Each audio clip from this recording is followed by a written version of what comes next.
같이 묵도하심으로 4월 마지막 제주 부활절 두 번째 주일 예배 하나님께 드리겠습니다. 묵도하십니다.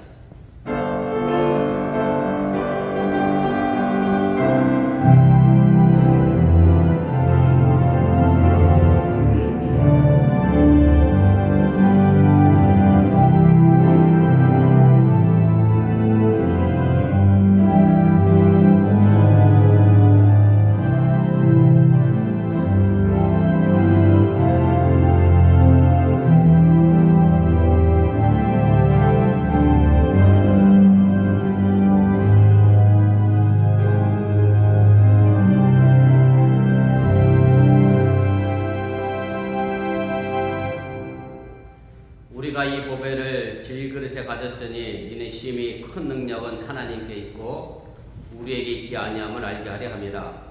우리가 사방으로 우겨쌈을 당하여도 쌓이지 아니하며 답답한 일을 당하여도 낙심하지 아니하며 박해를 받아도 버림받지 아니하며 거꾸로 팀을 당하여도 망하지 아니하고 우리가 항상 예수의 죽음을 몸에 짊어짐은 예수의 생명이 또한 우리 몸에 나타나게 하려 함이라. 아멘. 우리의 삶을 주관하시고 섭리하시는 전능하신 아버지 하나님, 우리의 연약한 이 육체 속에 하나님의 크신 능력이 있음을 잃어버리지 않게 하여 주시옵소서. 우리가 이 땅에서 살아가는 동안에 참으로 고나프고 힘들고 어려운 삶의 길들이 연속으로 우리에게 다가오지만 그러나 예수의 생명으로 인하여 우리가 넘어지지 않게 하여 주시를 원하며 독수리가 날개치며 하늘 올라감 같은 신앙의 역사를 만들게 하여 주시옵소서. 이제 주일 예배를 시작하려고 합니다. 사탄 바위보다 틈타지 않게 하시고 주님께서만 홀로 영광받아 주시옵소서. 예수님의 이름으로 기도드렸사옵나이다. 아멘.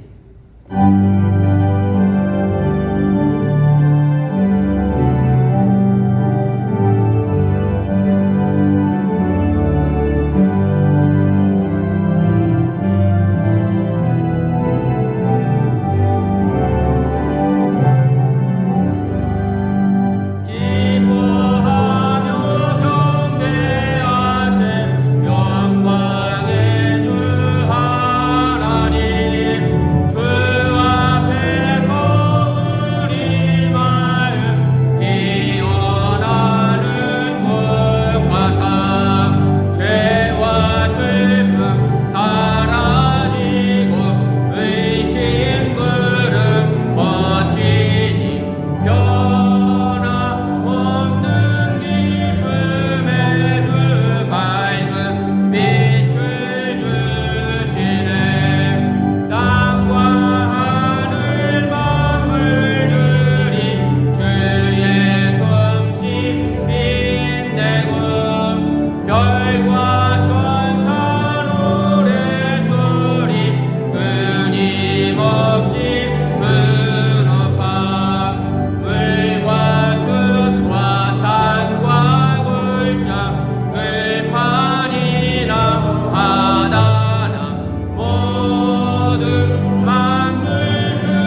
성시교독 78번 요한복음 14장을 교독합니다.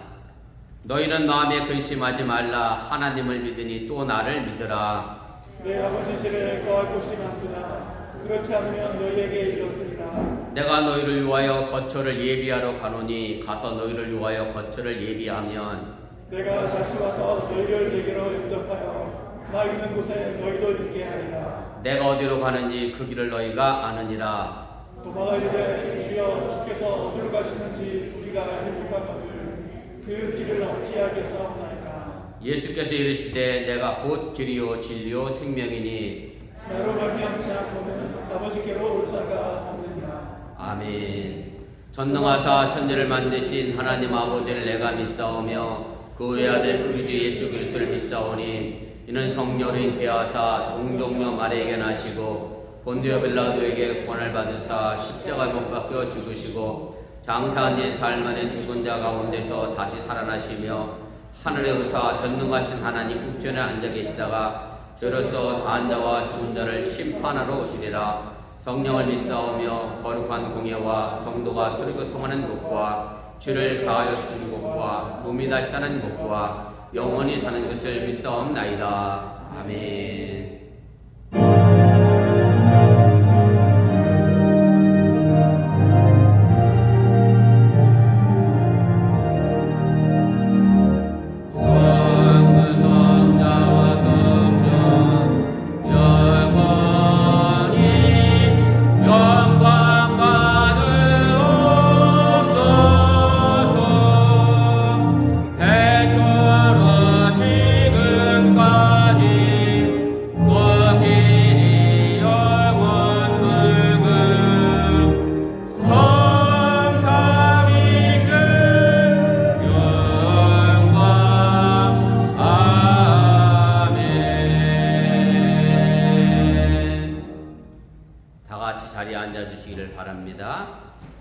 이 시간을 위하여 이은주 집사님 우리를 대표하여 기도 인도하시겠습니다.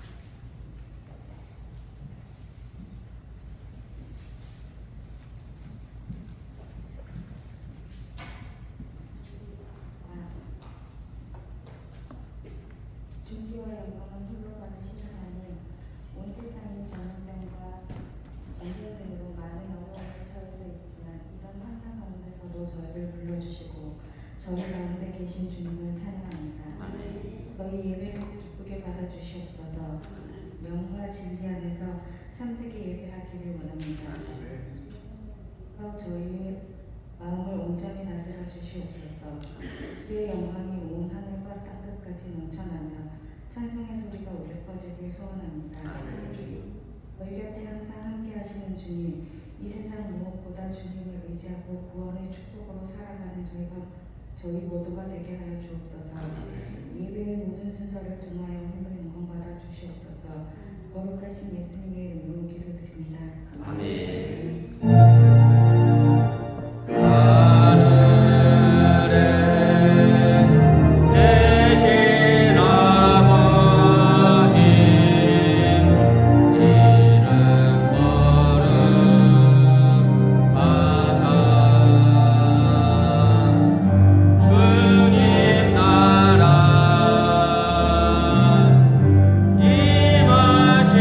임하시고 되시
어서 간구하오니 오주 연의 기도 어서 들어주소서. 예수의 사랑 예수의 사랑 바다 물결같이 내게 임하니 영광의 물결에 온전히 쌓여서 내 영혼의 기쁨 한량없도다.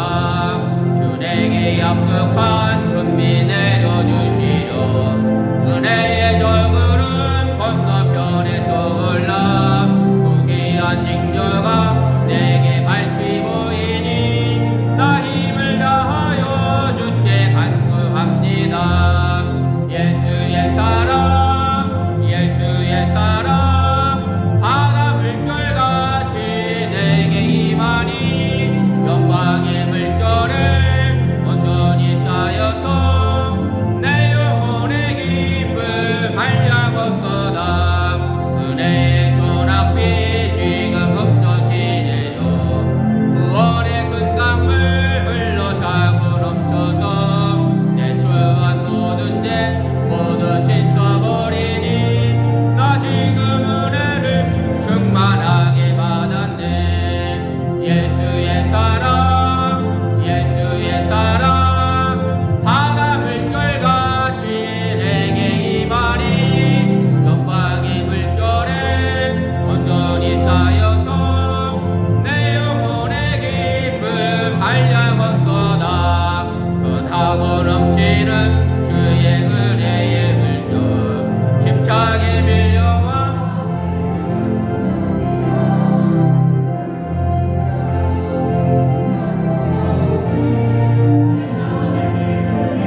항상 충만함이라. 예수의 사랑 예수의 사랑 바다 물결같이 내게 임하니 영광의 물결에 온전히 쌓여서 내 영혼의 기쁨 한량없도다. 아멘.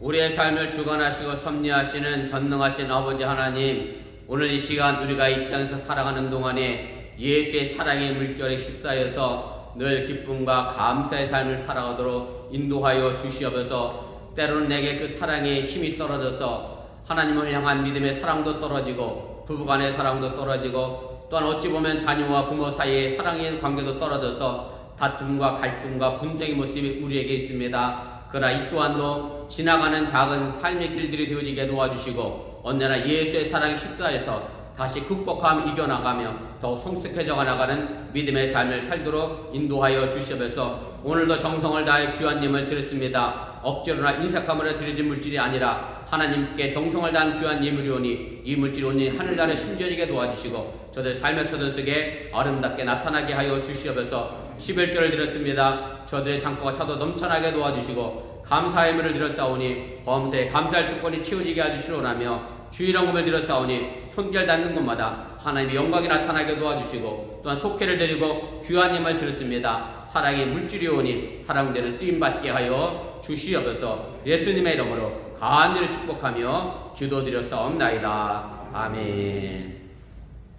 감사합니다. 자리에 앉아주시기를 바랍니다. 교회 소식 전합니다. 앞에 화면과 주보 보시고 차가 없으시기를 바랍니다.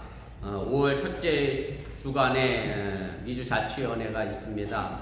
제가 화요일부터 목요일까지 있긴 한데 화요일 아침부터라 제가 월요일날 일찍 가서 또 월요일 저녁에 또 회의가 있어서 아무튼 제가 다녀오도록 하겠습니다. 오고 가는 발걸음을 위해서 기도해 주시기를 바랍니다. 그 다음에 신방 일정 보시고 어제 처음으로 우리 최경리 이사님 가정 신방했고요. 우리 믿음 속해 신방 카드 미리 작성하셔서 신방 준비해 주시면 좋겠습니다. 근데 어제 속장님이 신방 카드가 뭔지 뭐냐고 저한테 물으셔서 이건 구집사님이 잘못했다. 제가 야단을 쳤어요. 왜냐하면 제가 지난주에 구집사님한테 오시는 분 한 가정씩 꼭 하나씩 드리세요 그랬는데 우리 구집사님 안 했네요. 다 안 했죠? 구집사님 혼나야 되니까 공개적으로. 아무튼 신방 카드가 있습니다. 제게 있으니까 없는 분들 미리 가져가셔서 찬송가 두 곡하고 기도 제목 써주시면 되겠고요. 우리 구집사님 그랬어. 미리 나눠주면 잊어버리면 어떻게 해요? 그러긴 했어. 잊어버리신 거야. 내 생각에 부지사님 다 드렸는데 최지사님 잊어버린 것 같아요. 아무튼 그렇게 아시고 신방까지 미리 준비해 주시고 신장 지사님이 아직 일정이 안 됐는데 우리 속장이 확인하셔서 일정 잡아주시길 바라고요. 우리 소망속회는 5월 14일 이후에 우리 부집사님 통해서 신방 일정 정해주시면 고맙겠습니다. 그 다음에 오늘 몽고메리 제1교회 봉헌 예배가 있어서 제가 다녀오도록 하겠습니다. 몽고메리 제1교회에 대해서 뭐 아시는 분도 계시겠습니다만 저희 교회도 교인들 중에 거기 계신 분도 계시고 그동안 몽고메리 제1교회가 성공의 예배당을 빌려서 사용한 거예요. 성공회를 세웠던 분들 할아버지 할머니들이 한 4분 정도 5분이 파시기가 조금 매매하기가 좀 어렵다 생각해서 오후에 한 4시쯤 그분들이 따로 모여 예배를 드리고 주로 이제 몽고메리 제1교회가 썼는데 아마 성공회 교단 쪽에서 팔기로 결정을 했던 것 같아요. 몇 년 전부터 살려고 마음을 먹었는데 안 팔아서 못 샀는데 몽고메리 제1교회가 아무튼 그 건물을 원래 살려고 했던 가격 절반에 아주 싸게 성공회 교단에서 내놔서 잘 샀습니다. 그래서 오늘 봉헌 예배를 드립니다. 감리사가 해야 될 일이기도 하고 해서 제가 다녀오도록 하겠습니다. 혹시 몽고메리 제1교회 제가 알기로 한지사님 계시고 올리비아가 에리 누구지? 원래 생각이 안 나요. 송혜교 씨, 송올리비아도 우리 여기다가 거기 가셨고 아무튼 만나시거든 축하해 주시면 좋겠습니다. 그다음에 5월 예배 봉사위원 보시고 착오 없으시기를 바라고 지휘자님이 오늘 성가대 연습했다고 꼭 참석해 달라고 당부해 주셨고 특별히 강민구 사님 빠지지 말라고 공개적으로 얘기해 달라고 말씀해 주셔서 제가 말씀드립니다. 성가대 참여해서 다음 주일날 가정의 달 요괴배세 노래를 아마 연습하고 계신 걸로 알고 있는데 모세의 어머니입니다. 가정의 달 가정의 의미를 되새겨보는 또 귀한 시간 되시기를 바랍니다. 우리 다른 광고 없으시면 우리 하나님 말씀 함께 보도록 하겠습니다. 고린도전서 1장입니다. 18절 말씀부터 25절까지입니다. 한 절씩 교독하시고 우리 25절은 함께 읽도록 하겠습니다. 십자가의 도가 멸망하는 자들에게는 미련한 것이요 구원을 받는 우리에게는 하나님의 능력이라. 이렇게 봐 내가 지혜 있는 자들의 지혜를 멸하고 총명한 자들의 총명을 폐하리라 하였으니 지혜 있는 자가 어디 있느냐 선비가 어디 있느냐 이 세대의 변론가가 어디 있느냐 하나님께서 이 세상의 지혜를 미련하게 하신 것이 아니냐. 하나님의 지혜에 있어서는 이 세상이 자기 지혜로 하나님을 알지 못하므로 하나님께서 전도에 미련한 것으로 믿는 자들을 구원하시기를 기뻐하셨다. 유대인은 표적을 구하고 헬라인은 지혜를 찾으나 우리는 십자가에 못 박힌 그리스도를 전하니 유대인에게는 넓게 것이요 이방인에게는 미련한 것이로되 오직 부르심을 받은 자들에게는 유대인이나 헬라인이나 그리스도는 하나님의 능력이요 하나님의 지혜니라. 하나님의 어리석음이 사람보다 지혜롭고 하나님의 약하심이 사람보다 강하니라. 아멘. 이 시간 S 여성교회 특별 찬양 있겠습니다.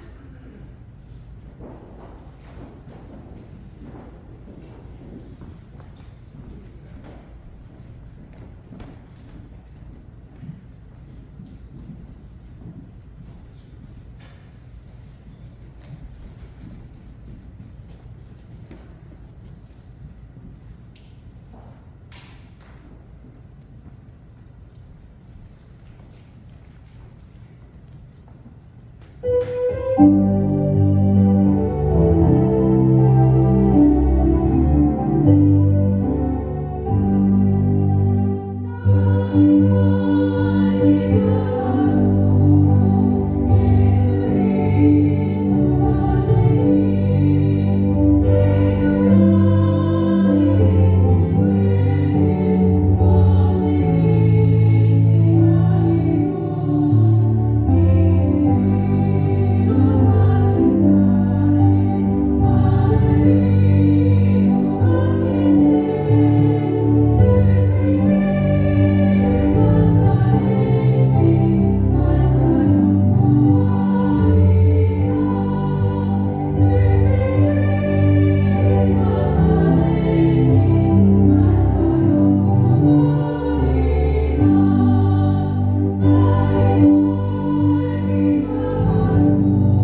감사를 드립니다.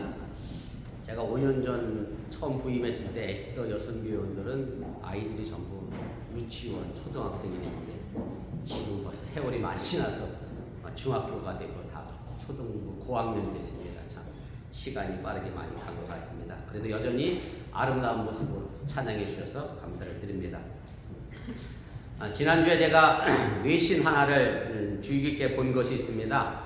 동방정교회 소속의 러시아 정교회의 키릴 총대주교가 러시아가 우크라이나를 죄송합니다. 마이크를 안 켰다고 다시 하랍니다.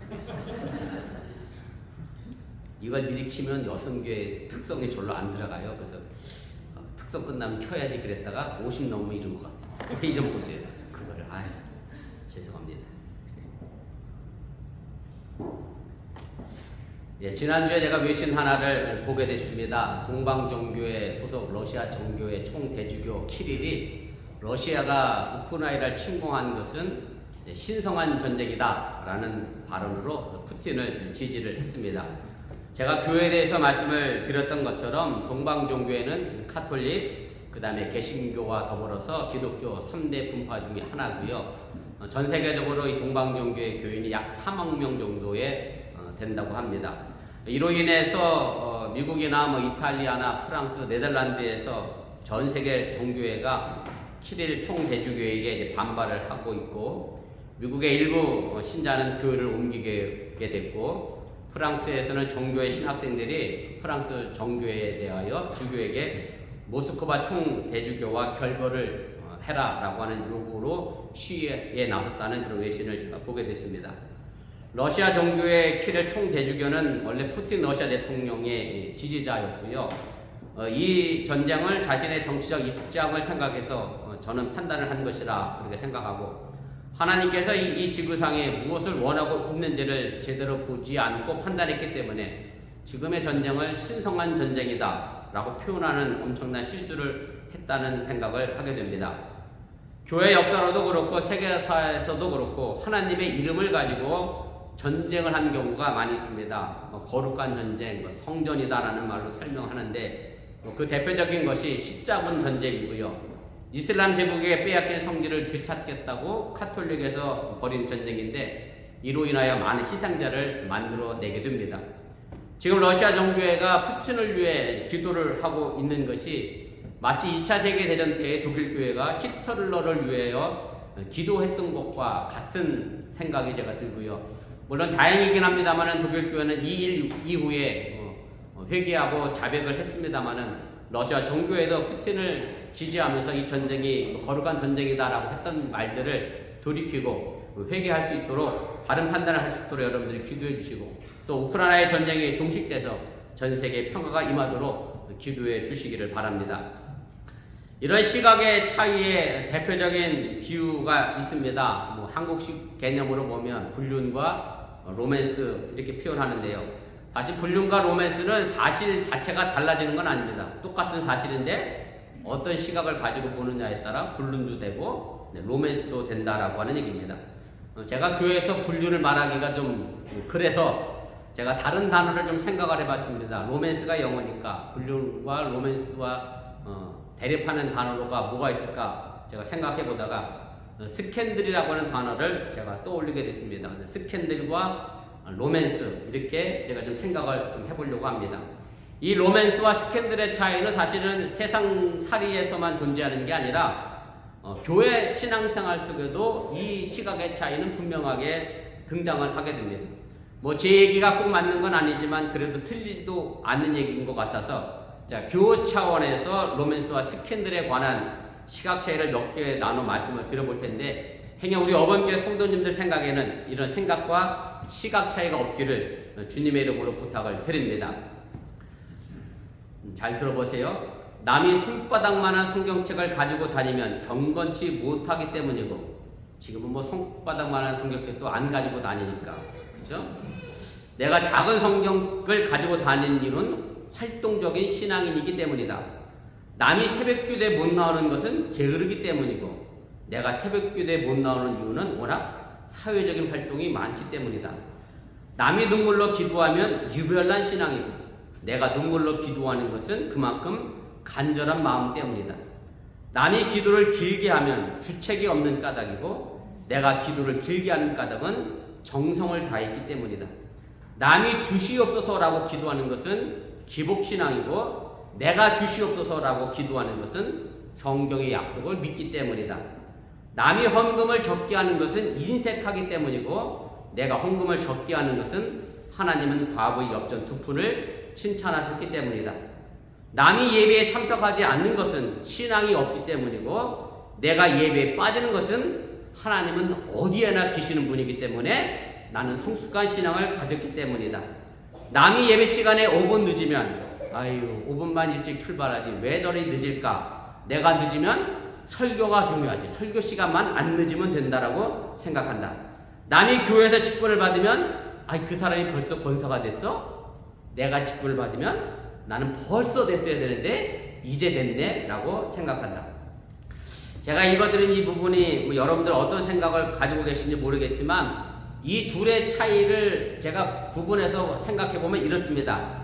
내 자신에게 관대한 것은 로맨스고 다른 사람에 대하여 냉철하게 판단하는 것은 스캔들이라는 말로 우리가 설명할 수 있습니다. 스캔들이라고 하는 이 단어가 영어 단어이긴 합니다만은 이 말의 어는 영어에서 온 것은 아니고요. 헬라어에서 왔습니다. 스캔달론이라는 말에서 유래한 말이고요. 이 말은 걸려 넘어지다라는 뜻을 가지고 있고 오늘 우리가 읽은 본문 말씀에도 스칸달론이라고 하는 헬라어 단어가 사용이 되어져 있습니다. 마태복음에서 13번, 마가복음에서 8번, 누가복음에서 2번, 또 요한복음에서 2번, 그리고 사도 바울이 쓴 편지에서도 여러 번 이 단어는 등장하고 사용이 되어지게 됩니다. 오늘 본문 말씀은 사실은 교회 다니면서 정말 많이 들었던 성경 구절 가운데 하나입니다. 지난주에 부활절을 지내고 나서 제가 십자가에 대하여 다시 한번 생각해 보는 것이 좋을 것 같아 이 말씀을 전하게 됐습니다. 사도 바울에게서 예수 그리스도는 십자가에 달린 분으로 교회에 함께 계시는 분임을 강조하게 됩니다. 바울에게 있어서 이 신학의 이론에 있어서 십자가와 부활은 결코 떼어놓고 생각할 수 없는 것이고 이것은 뭐 바울 신학뿐만 아니라 기독교 신학에서도 십자가와 부활은 뗄래야 뗄 수가 없습니다. 다시 말씀드리면 십자가라고 하는 것이 그냥 부활을 위하여 하나의 거쳐가는 과정으로 존재하는 것이 아니라 기독교 신앙을 근본적으로 뒷받침하는 그런 신학이고 지속적인 근거를 제공하는 것이 십자가의 신학임을 여러분들이 믿으시길 바랍니다. 고린도전서에서 사도 바울이 이 십자가의 고난, 십자가의 신학을 강조하고 있는 것은 고린도 교회 상황과 아주 밀접하게 연결이 되어 있습니다. 무슨 말씀인가 하면 고린도 교회에 사도 바울이 1년 6개월 머물면서 고린도 교회를 세우게 됩니다. 그리고 고린도 지역을 떠나서 에베소 지역으로 옮겨서 에베소 교회에 또 교회를 세웁니다.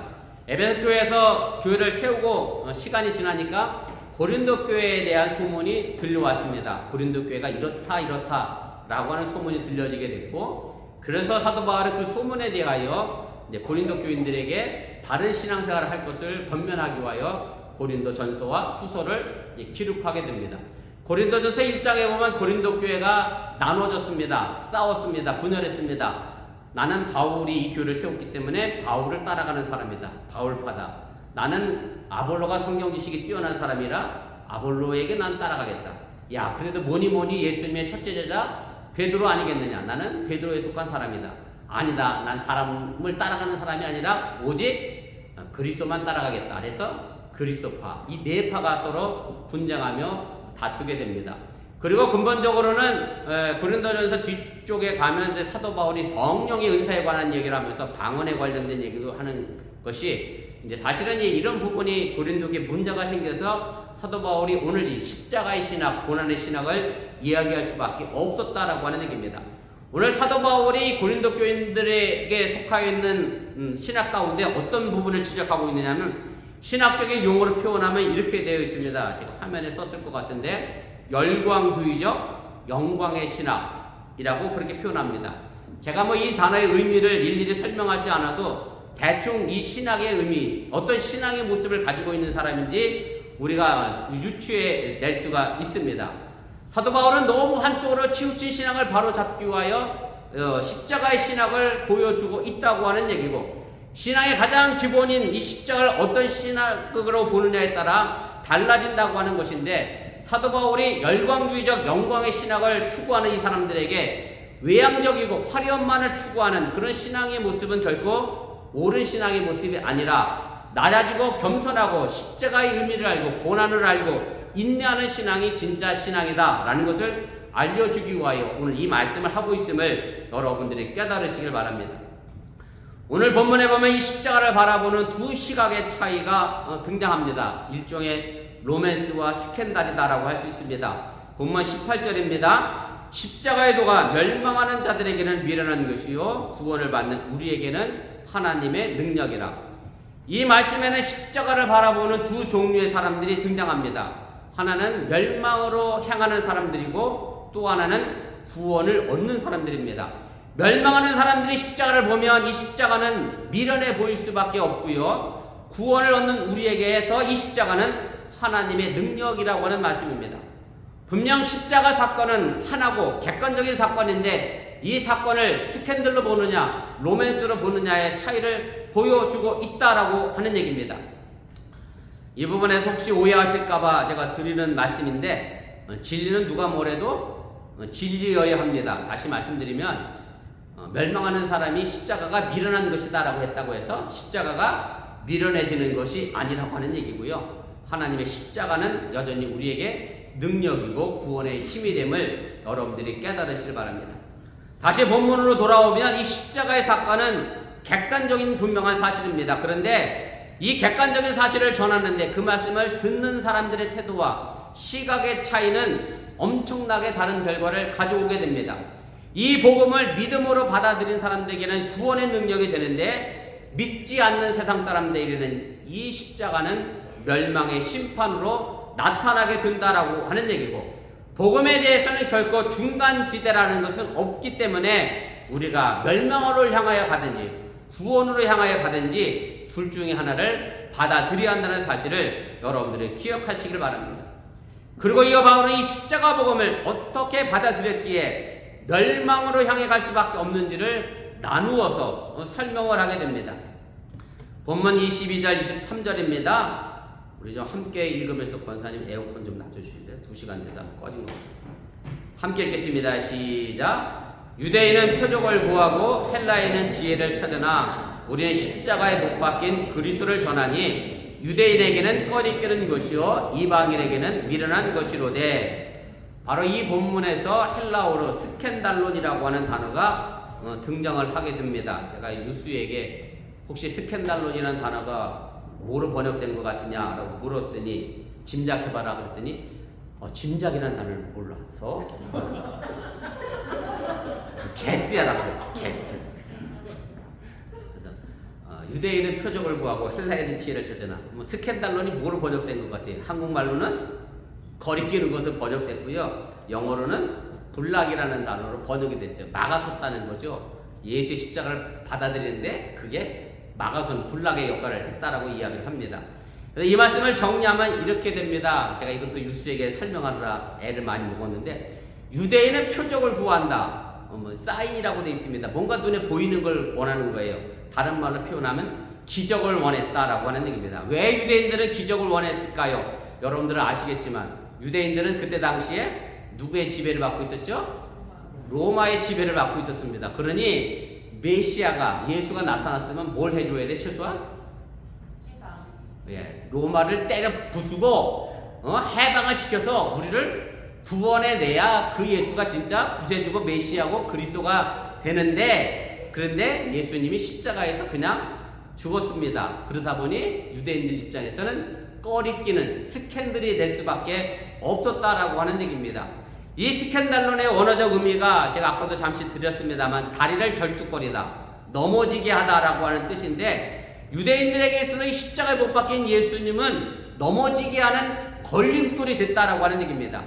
특별히 이것이 더 심각하게 받아들여질 수밖에 없었던 것은 구약성경 신명기 21장 22절에 보면 나무에 달려 죽은 사람은 하나님께 저주를 받은 사람이다 이렇게 표현하고 있거든요. 그래서 나무 십자가에 달려 돌아가신 예수님을 하나님이 저주받은 사람인데 그분을 메시아, 그리스도, 구원자로 유대인들이 받아들이기에 상당한 걸림돌, 스캔들이 됐다라고 하는 그런 얘기입니다.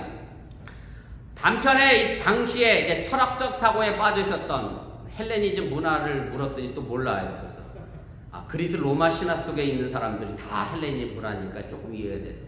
그래서 이 사람들은 그럼 뭘 좋아했을까? 하람이가 의외로 똑똑합니다.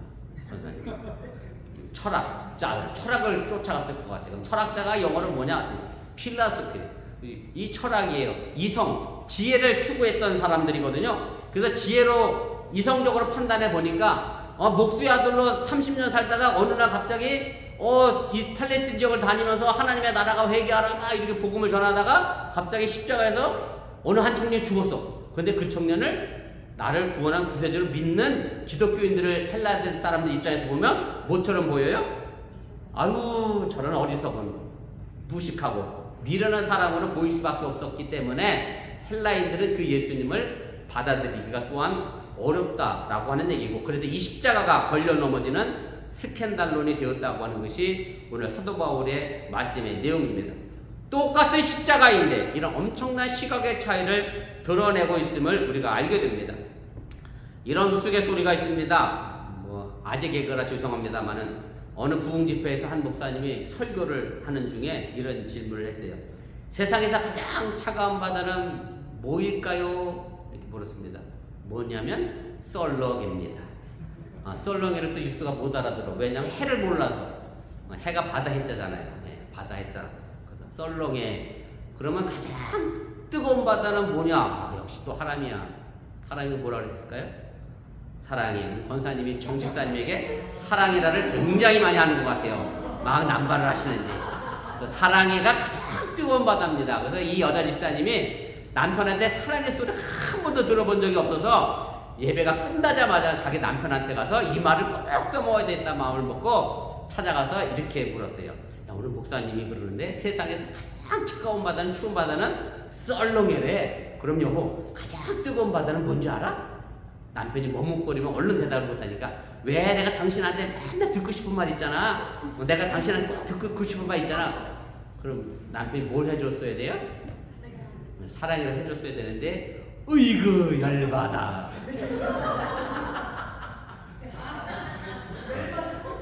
아재 개그라 이제 오셨구나. 열받아. 남편과 아내의 모습을, 남자와 여자의 인식의 차이를 보여주는 그런 아재 개그라 생각이 드는데, 사랑에 대한 개념의 차이도 조금 시각의 차이를 나타내주고 있고요.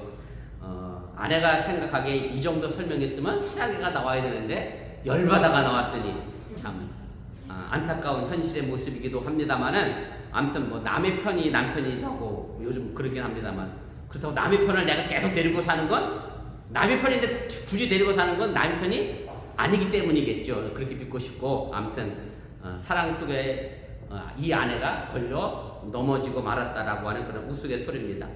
오늘 읽은 본문의 요지는 분명합니다. 사도 바울은 세상에서 자기를 주장하는 지혜가 헛된 것이고, 세상 사람들이 미련하게 보는 이 십자가의 말씀이 우리에게 구원을 가져오는 지혜이고 하나님의 능력임을 말하고 있다라고 하는 얘기입니다. 그래서 우리도 이 부분에 대하여 분명한 시각이 필요합니다.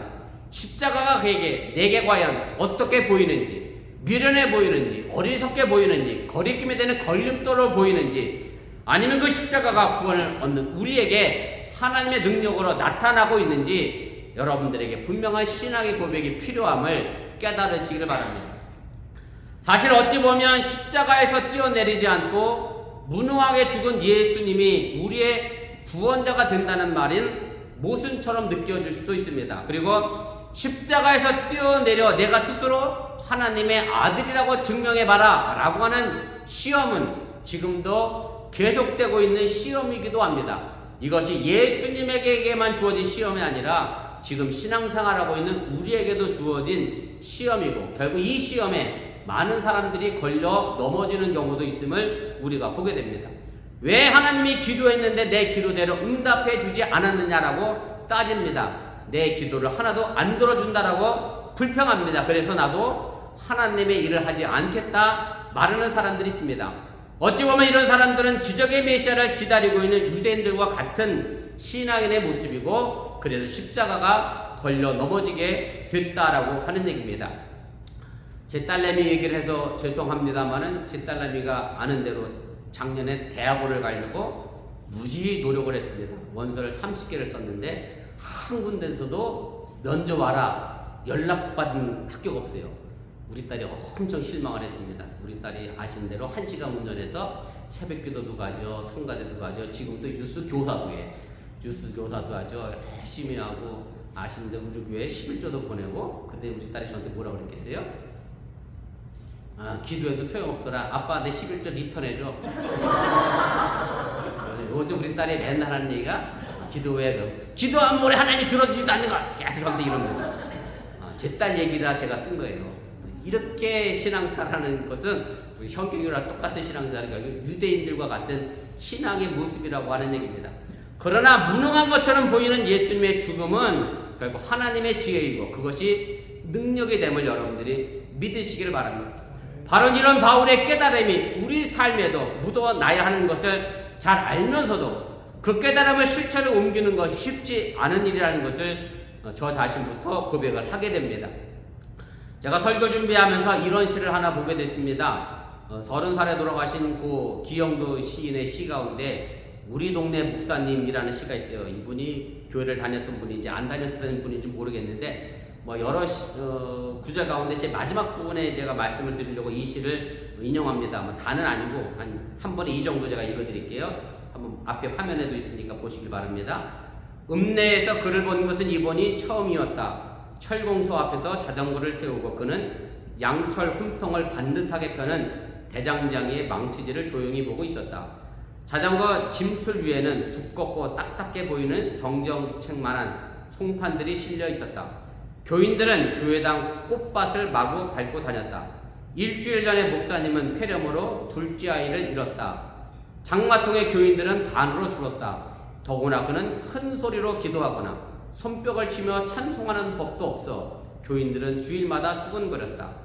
학생의 소년들과 목사관 뒤터에 푸성귀를 심다가 저녁 예배 늦은 적도 있었다.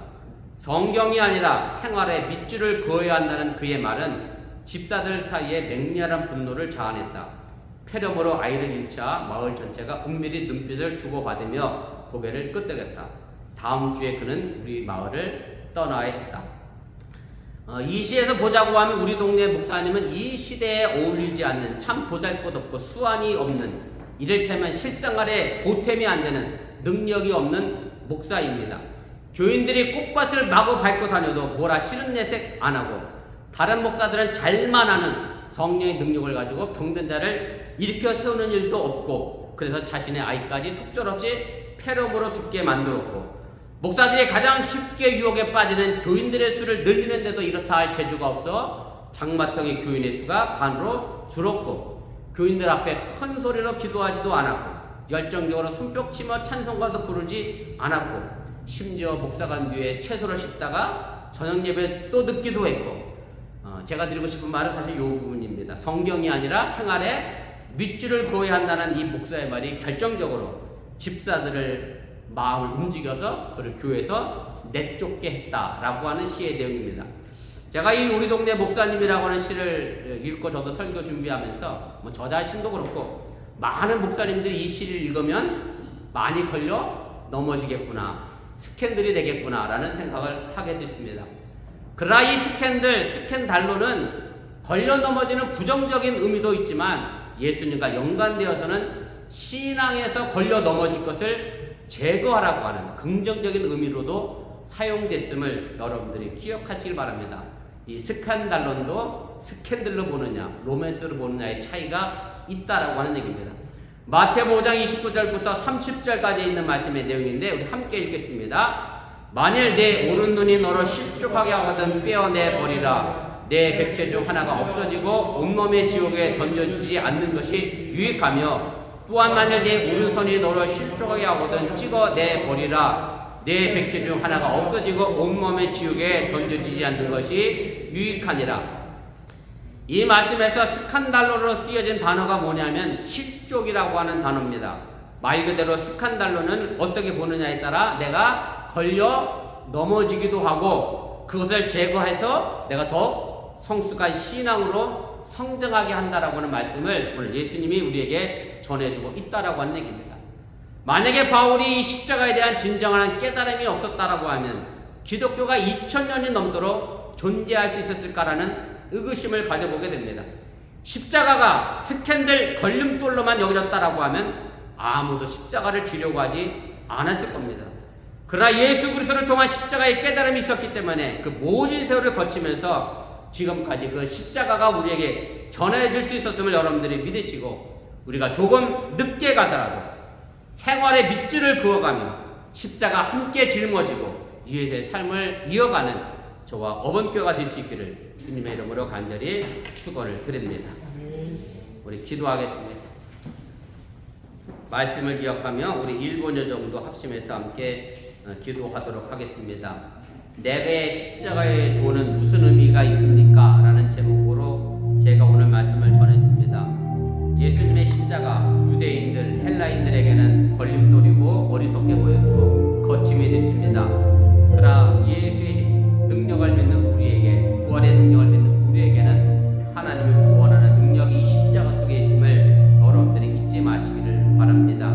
나는 지금 십자가를 무심하게 바라보고 있는지, 아니면 그 십자가에서 예수님의 사랑을 마음껏 느끼며 뜨거운 마음으로 살아가고 있는지 그 십자가를 다시 한번 쳐다보시기를 바랍니다. 내게 주신 그 십자가 내가 걸림돌로 생각하고 있는지, 아니면 그 십자가를 통해서 내가 걸림돌로 가지고 있던 신앙의 성숙을 막는 그 걸림돌을 내가 제거하고 성숙한 신앙으로 나아가고 있는지 우리가 한번 생각해 보시길 바라고요. 우리 어번교회가 조금 늦게 가더라도 이 무거운 십자가 함께 짊어지고 예수와 더불어 살아가는 귀한 믿음의 공동체, 사랑의 공동체, 뜨거운 마음의 공동체가 될 수 있기를 주님의 이름으로 축복을 드립니다.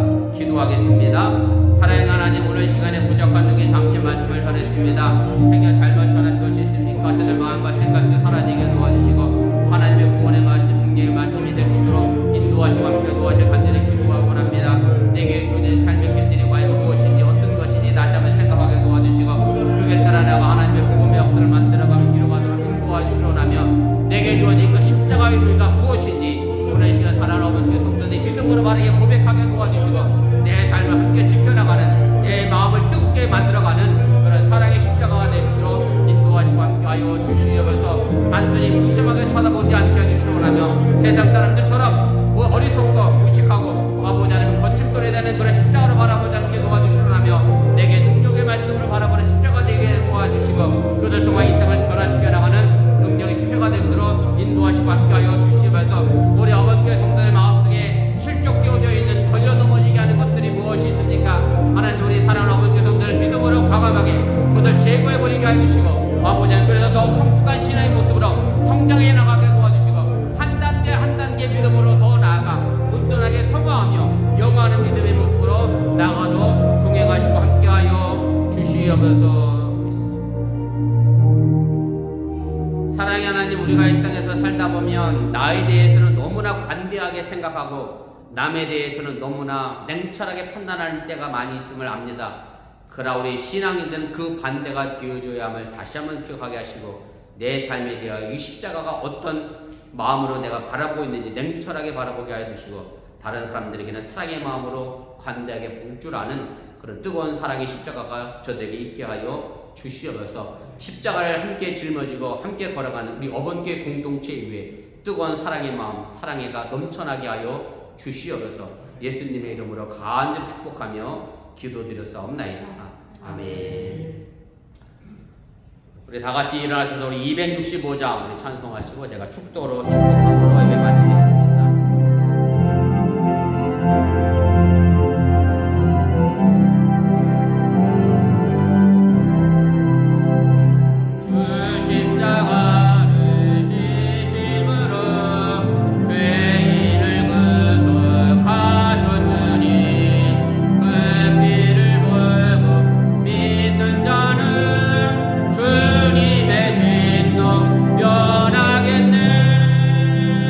내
이제는 부활하셔서 우리에게 생명이 되신 예수님의 은혜와 독생자 예수를 아낌없이 보내신 하나님의 놀라운 사랑과 힘들고 어려울 때 저에게 힘이 되시고 위로가 되시는 성령님의 교통하시고 감동감하심의 역사가 이제 더디지만 함께 십자가를 짊어지고 가는 어번 공동체 위에 이제부터 영원토록 함께 하시기를 간절히 축원하옵나이다. 아멘. 주신 하나님, 주신 하나님, 참 주신 나의 하나님,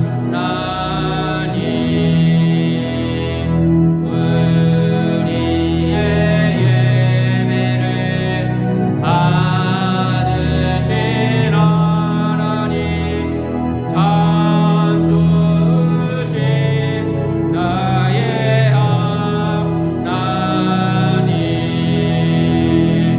한없는 축복을 우리에게 주시네. 참 주신 나의 하나님.